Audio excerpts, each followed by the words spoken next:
Well, hello, I'm Janet Morana, Executive Director of Priest for Life. Welcome to Just Ask Janet. Well, very often when moms are expecting a baby and the couple is so excited, but during the course of the pregnancy, there's a lot of tests these doctors like to perform, as you know, blood work and ultrasounds and all kinds of tests. And sometimes, very often, it's around the second trimester they might get a diagnosis that there's something wrong with your baby. In today's program, we're going to talk about one of those cases. It's called Trisomy 18. And unfortunately, many medical doctors out there, when they get this diagnosis, they counsel the mom to terminate, which means have an abortion. And we know by experience, both with the women we've spoken to who have not taken the doctor's advice and have given birth to these children, and also I know from the Silent No More Awareness campaign, women who did get such pressure from the medical community, they agreed to the termination, aka abortion, and they said that the trauma they went through from that abortion and the guilt that somehow now they felt part of the destruction of that baby's life was unbearable. And of course, they eventually sought healing from that and now speak publicly. Don't do this. It's not the answer. Well, joining me on today's program is a wonderful woman. Her name is Elizabeth Leon. And I'm going to read a little bit of her bio. She's a Catholic wife, mother, author, and speaker from Ashburn, Virginia. She's been a leader in ministry and faith formation for more than 25 years and inspires others to find freedom and healing in Christ through her speaking and writing. Her gift is her willingness to be vulnerable and love with a heart wide open, despite the brokenness of divorce, adultery, death, and sexual abuse. She and her husband, Ralph, are the parents of 10 children. 5 are hers, 4 are his. And of course, their son that we're going to talk about today, John Paul Raphael, who died in 2018 from Trisomy 18. So, Elizabeth, welcome to the program. Hi, Janet. Thank you so much for having me. Oh, it's my pleasure. And I'm going to tell our viewers that partway through the program, we're going to show a little clip of the birth and the short life of your son, John Paul Raphael, so they can see how wonderful and nurturing that special time was. But let's go back for a moment to the pregnancy and tell us when in the course of the pregnancy did you find out about John Paul's diagnosis? Sure. Well, my husband and I are both a second marriage, and I was of advanced maternal age already when I got pregnant. So at the age of 45, we knew we wanted to have genetic testing done for the sake of information. My husband's a family physician, and we're both of the mindset that the more information you can have, the more prepared you can be to advocate and make good medical and spiritual decisions. So we had the NIPT testing, the non-invasive prenatal testing, done at 14 weeks. And those results came back pretty quickly with an 87.7% chance that our son had trisomy 18. And explain to our people here, trisomy 18, exactly what does this mean? Sure. So trisomy 18 is one of a spectrum of genetic conditions where every cell in the child's body, just through a fluke mutation, ends up having 3 copies, hence the trisomy of the 18th chromosome. There are 3 more common trisomies. Trisomy 21 is known as Down syndrome. Trisomy 13 is also one that we hear about somewhat. And then trisomy 18 is sometimes called Edwards syndrome. And trisomy 18 and trisomy 13 are called by the medical community incompatible with life because these babies almost universally either die in the womb or die shortly after birth. We as a pro-life community, I take issue with the term incompatible with life because at the time that we were given the diagnosis, our son, John Paul Raphael, was already alive in my womb. So we've called it a life-limiting diagnosis. That's right. And of course, when you said they lived just a few days, there's also a little bit of or spectrum as to how long these babies can live. I don't know if you're familiar with Senator Rick Santorum and his wife, Karen, and their daughter, who has Bella, who was born with trisomy 18. I mean, I believe she just celebrated her, I lose track now, I think it's 11th or 12th birthday in May. Yes. And so Bella is like, I think almost like a record breaker with trisomy 18. I don't think I've heard of a baby with trisomy 18 living quite that long. Yes. And when you listen to the Centurions talk about Bella, it's nothing but it's not a burden to the family. I know she requires a lot of extra care, obviously. But I mean, you could just Google her, Bella Centaurum, and you'll see pictures of her. She looks cute as a button, and she's an integral part of her family. So I always say, like, I hate that phrase too, incompatible with life. That's like, ugh. But, when you listen to even the Centurions, this child has brought nothing but joy to their family. But let's go back, to your experience now. So now you get the diagnosis. So like you said, 87% chance that this is a correct diagnosis. So how did you deal with it from that point forward in the rest of the pregnancy? Sure. Well, there was a huge amount of grief, a large grieving process that my husband and I went through. And our doctor, well, the specialist where we had the testing done, they did immediately offer termination. I will say very gently. And we said, no, not only do we not want it, we want it never to be mentioned again. Please make a note on our file so that conversation is not one you need to return to. And we were fortunate to have my obstetrician who had delivered my other children. It was the only pro-life Catholic family practice for pregnancy in Northern Virginia. So we knew that our doctor would be on board throughout the pregnancy to support our decision. And at that point, one of the things they proposed was to have an amniocentesis done to confirm the diagnosis, which we declined for two main reasons. One, having the amnio inherently places a risk to the child in the womb. So we did not need to have any extra risk to John Paul just to have the certainty of what his diagnosis was, because we were going to love and welcome his life, no matter how long or short it was. So it didn't change our decision. But more, an amnio would not answer the question I most wanted to know, which is not just did he have this condition, but how are we going to get through this? How are we going to survive loving and losing a baby that we desperately wanted? Yeah. Well, I guess fortunate, unfortunate, because of my work here at Prees for Life, I have had a lot of experience with other couples who've gone down this road. And recently there was another couple, it was a little bit over a year ago. And actually at one time he had worked for Prees for Life. He and his wife now live in Texas. And it was their whole was just like you, where they were saying we could do more tests. They said, no, we're not going to have an amniocentesis because whatever it is, it is. But it's funny, they still did a lot more evaluation of their baby to say, well, his kidneys aren't functioning, or this isn't happening. And so when he's born, they were painting like this whole long laundry list of all these things are probably what's going to happen, which is why he won't live too long. Did they begin to give you those kind of like markers as to what was going on? Yes, absolutely. We actually had extensive ultrasounds.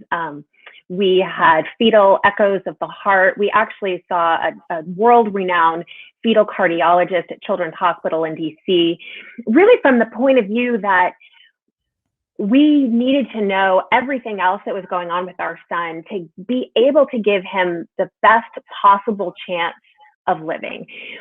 Trisomy 18, we couldn't fix. We could not change the outcome of what that would be.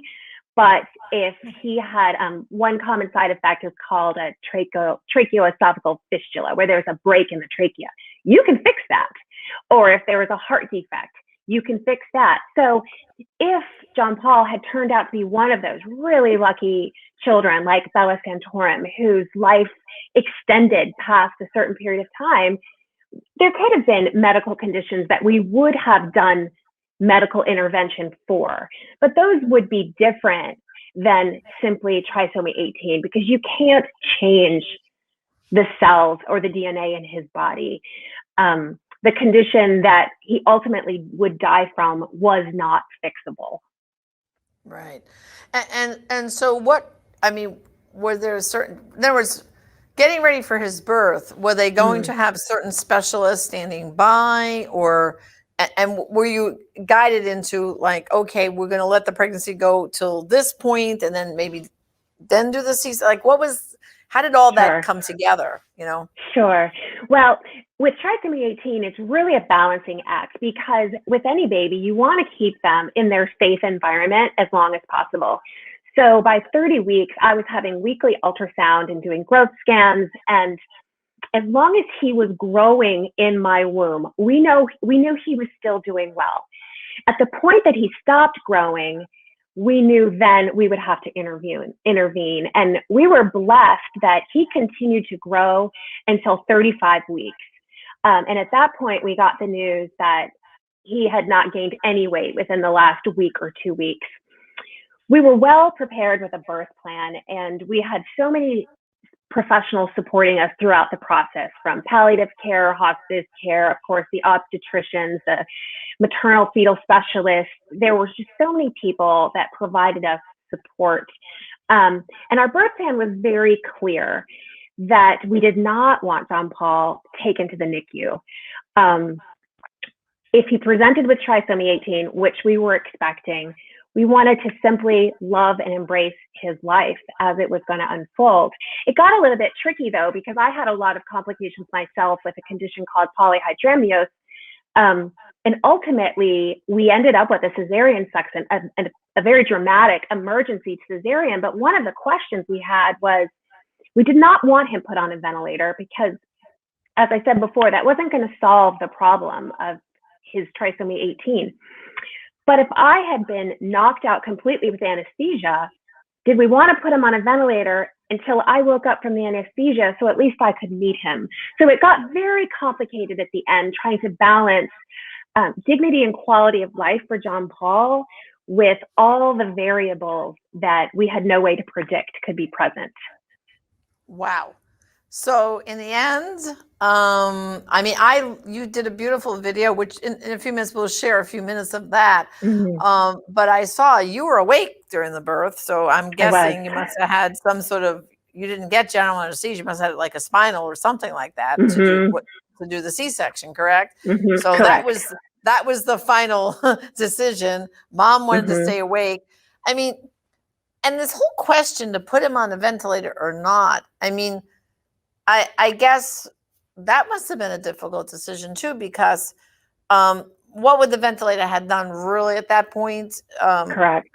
They thought he was going to pass away anyway in a very short Mm-hmm. period of time. So Mm-hmm. it would have really interrupted that kind of quality Yeah. bonding time that like that the so important. I saw you had that skin to skin time with him a little bit. That's so Mm-hmm. important when babies are first born, and Yeah. then your husband was there. Um, but this must have been all heart-wrenching for you too. I mean, to have to, what can you say to other people right now who might be struggling with these kind of decisions? Because, unfortunately, you were blessed to have a very, very good medical team there. Mm-hmm. But I've heard some horrible stories, Elizabeth, where these doctors, they just keep using that phrase, incompatible life, incompatible life. And Right. one couple told me that she finally, her and her husband, she said, they stood up and they went like this to the doctor. Doctor, we don't kill our babies. Get it? Yeah. No more Yeah. talk about that now. Yeah. Very clear. And so, you really were, I guess, blessed in a way to Mm-hmm. have such a supportive team all around you, right? Mm-hmm. We absolutely were blessed. Not just from the standpoint of having our own ability to educate ourselves. Like I said, my husband's a doctor, and we had a lot of ability to research and find the information we need, but we were surrounded, and we chose to surround ourselves with people, with professionals that would only were willing to share our mindset. And we were very clear in the hospital as well, of what our preferences were and what we needed. There really is such a challenge because when you're living in the land of uncertainty, I mean, essentially, when you get an adverse prenatal diagnosis, you're choosing a path you know will end in suffering. And as Catholics, of course, we know this is a valley of tears. We are never promised a life without suffering. But to choose that path deliberately by not going down the easy route of abortion is very, very challenging, because your inclination when you live in uncertainty is to do something, to do anything. And I'm convinced with great compassion that that's how women end up making the painful and tragic decision to end their baby's life, because without support, sitting in that place of uncertainty and suffering is nearly unbearable. So they do the only thing they know how to do. And for us, with so much support, I really was still desperate at times to do something. I mean, I went through a period of grief after John Paul had died where I was very angry at my husband for somehow convincing me that it was reasonable not to put him on a ventilator, which was, of course, the right decision. But when you play it through in your head, you love your baby so much and you just miss them. And you think, why didn't we do more? And the reality is we did everything we could to provide him with a beautiful, love-filled life for as many minutes as we were given. And I can't answer the question for why God didn't give us more. But all I can say is that in that struggle of uncertainty, when we invited the Lord into that and agreed to do it his way, to submit and surrender to his plan for our son, he flooded in. He filled us with grace. He filled us with hope. He filled us with the people we needed around us to hold us up when we couldn't hold ourselves up anymore. Right. Well, now you mentioned that whole ventilator thing. This other family I was referring to, what ended up happening with them is their little one took a turn for the worse very quickly, but all the other children weren't there. Yeah. Just the mom and dad were. So the doctors quickly said, "I'll tell you, you know what we'll do? We'll put him on, we'll bag him to keep him alive for a little while longer, because he's going quick." So while the grandmas quick ran and got all the kids and brought them all to the hospital, and then as soon as they got there, everyone assembled and the priest came, like you said, they got the sacraments, everything. Yeah. Then they took him off the vent, and everyone had that last excuse me, few minutes to hold that baby. Yeah. And that makes so much sense, because then the intervention is to improve the whole family's quality of life and the family's experience of loving and losing this beautiful child. I can understand why they would make that decision. Well, I know your family did a great video. It's up on YouTube. So we took a little clip of that. Let's take a look of John Paul Raphael right now. This is John Paul Raphael. He made it. Thank you all. Thank you all for being so supportive and helpful. It's been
Were in any of those drawers?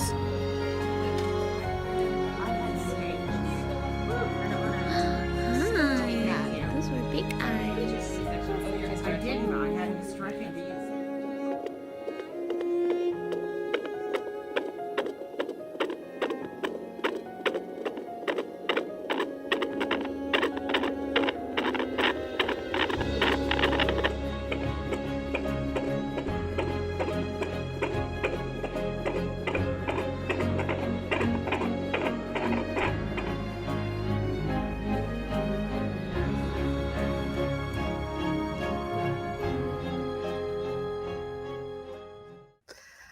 Wow.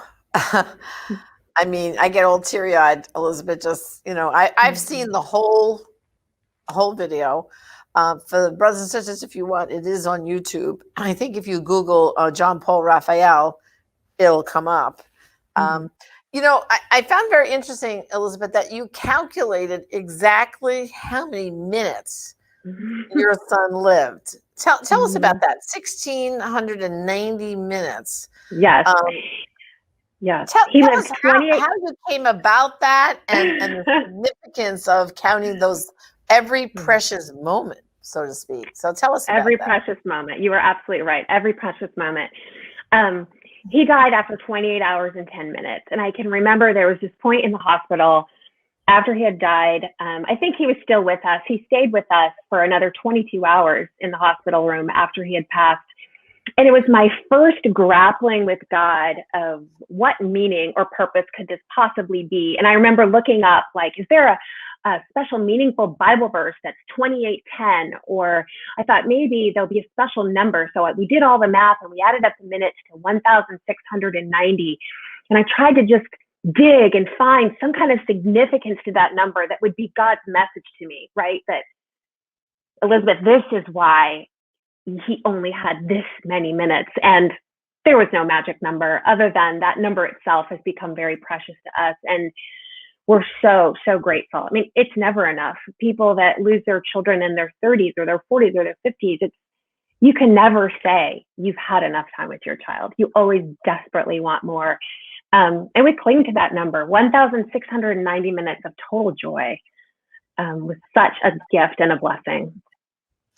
And I did see that your other children were there. Tell us about Mm-hmm. their whole reaction. Did they all get to hold John Paul? And just give us the little family dynamic there. Sure, absolutely. Well, we laughed and laughed before we got pregnant because for years, our kids lived in fear that we would have another baby. And so when I actually was pregnant, they really had a very mixed reaction. We had one child say, I hate this baby already. We had a couple that would have nothing to do with it. We had two or three that were just shared all of our joy and excitement. But what we found was such a miracle. When John Paul was here, all eight of the nine of them were able to be present and hold and love him. Our one daughter was snowed in Virginia Beach, of all places, and could not get up 95. John Paul was born in the middle of a deep freeze and a blizzard on the eastern seaboard. But they were transformed. I mean, there's this moment in the video where Ralph unwraps John Paul's blankets, and you just hear this chorus of little voices go, oh, and you just hear them falling in love with him. One daughter in particular, she was going through a very challenging season with her own mental health at the time. And one of the biggest challenges of our pregnancy was the fear of losing John Paul at any moment. He could have died in my womb. We were also really struggling to keep that daughter alive. So we had this deep fear that we had two children that were very much at risk during that season. And she fell in love with her little brother and held him and loved on him and took videos of him. And I truly believe that his intercession for her in heaven is what has turned her life around. Wow, beautiful. And of course, Elizabeth, you have written a book. In a few minutes that are left, tell us about the book and when it's coming out and how people can obtain a copy. Yes, thank you. Well, this is really an obedience to the Lord. After John Paul died, we had a beautiful mass of Christian burial for him a few days later. And I felt this call on my heart that I wanted to speak at the mass because so few people had an opportunity to meet him. And we just felt so convicted that we wanted to share something of the wisdom or the purpose that we'd gleaned from his life. And I went to our adoration chapel the night before we buried him late at night and sat there with my laptop and just begged the Lord just to give me, Holy Spirit, give me your words. What can we possibly say about our beautiful son and his short and shining life? And the Lord gave me two phrases that day, one of which has truly become my mission. The first was, the miracle that you get is not always the miracle that you pray for. So John Paul was a miracle. His life was a miracle. But the miracle was not that he lived and stayed with us to live a long life. The second phrase that the Lord gave me was, let yourself be loved. because John Paul was adored. He was showered with love in only 28 hours and 10 minutes. This beautiful, tiny little 4-pound baby that, had funny little ears and wasn't perfectly formed, but none of that mattered. He just was a gift from God, and we loved him simply for who he was and his presence in our life. And I heard the Lord say to me and to all of us that is his call, his invitation for us to let ourselves be loved. And it took the suffering of losing my son to really break my own heart open so that God's love and freedom for All right, me so and Elizabeth, joy. just tell us quickly how they can get the book. Sure, absolutely. The book will be available from Kohler Books beginning January 4th. You can find it also on my website, elizabethleon.org. Okay. Let yourself be loved. Thank you for such a powerful witness. God bless you and your family. And brothers and sisters, thank you for joining us on Just Ask Janet. I hope you found this story really inspiring, but also informative. Until next time, I'm Janet Morena, Executive Director of Priests for Life. God bless. I will be silent no